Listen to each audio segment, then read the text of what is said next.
It is starting to look like the bike shop. Today I feel like we're actually had some real progress. I feel like we're getting somewhere. The space is getting figured out and we know what it's gonna look like. We're on a path now, and now it's a matter of getting things buttoned up. As far as the space goes, there's a lot of behind the scenes to go, but check this out.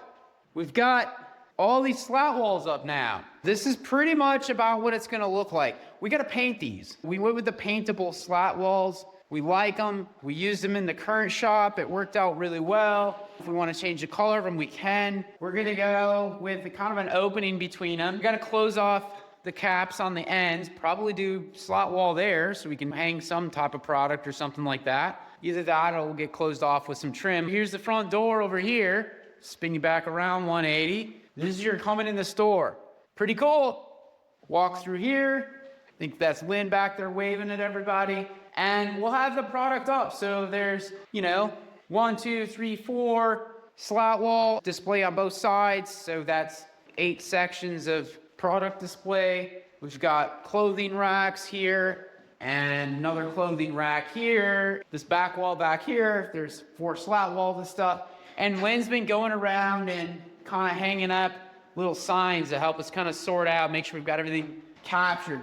Pedals and shoes, helmets. Here we got a sign that says bags. We'll need more than just these clothing racks. So we've got these waterfall hangers for clothing racks there. Pretty exciting. We'll do some bikes down the middle here. We took those bases out of there. That worked out really well. It opened up the floor space. You got this long aisle here.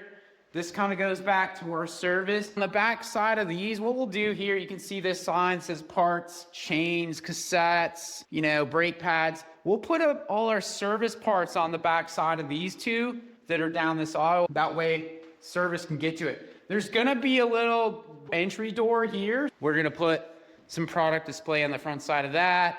This is gonna go back into service area and still may have some bike fitting stuff back there. This kind of door that goes to the back, probably gonna get moved up to here to close this off. So service can go back and forth between the 2 bays, work together, that type of thing. That's pretty cool. Getting that sorted out.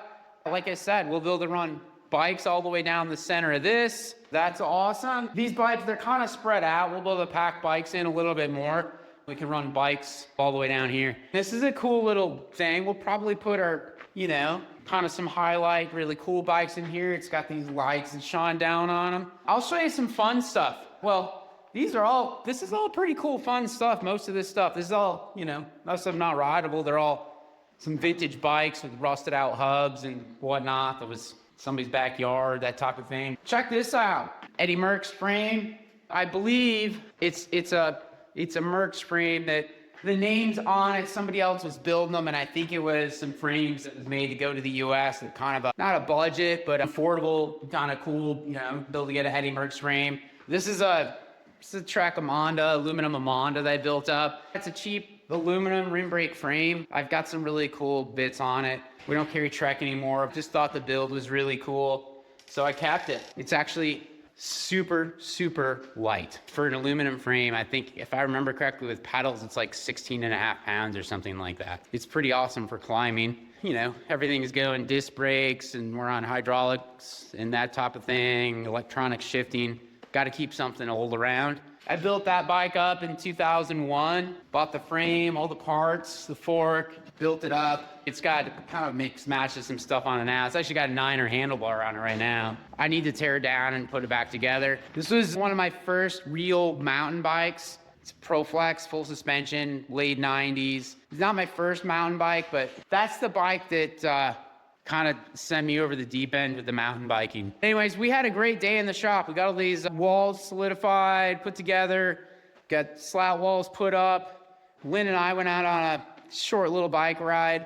If you're on Strava, I kind of throw some teaser photos on Strava. You can kind of see some of this stuff a little ahead versus the videos coming out on YouTube. Usually I get a ride in or something if I'm down here working. We're doing this all in like a few hours at a time because we got to run the other bike shop. So this is kind of an after hours, nights, and whatever time we have coming over here and, getting a few hours of work in. I try to go for a little bike ride when I'm over here. So Lynn and I went out for a little quick spin today, which was awesome. She's riding a Cervelo Aspero gravel bike, set up with a 1x4. It's a close ratio, only a 1036 cassette. We probably should get her a bigger cassette. I've been putting a lot of miles, not a lot of miles, but the bike I've been riding most of the time has been this S5. Really been enjoying that. Anyway, thanks for following along. We'll keep you posted. So maybe the next time you see this, that these slat walls will all be painted, and then maybe back in the service area we'll have more of that closed in. So later.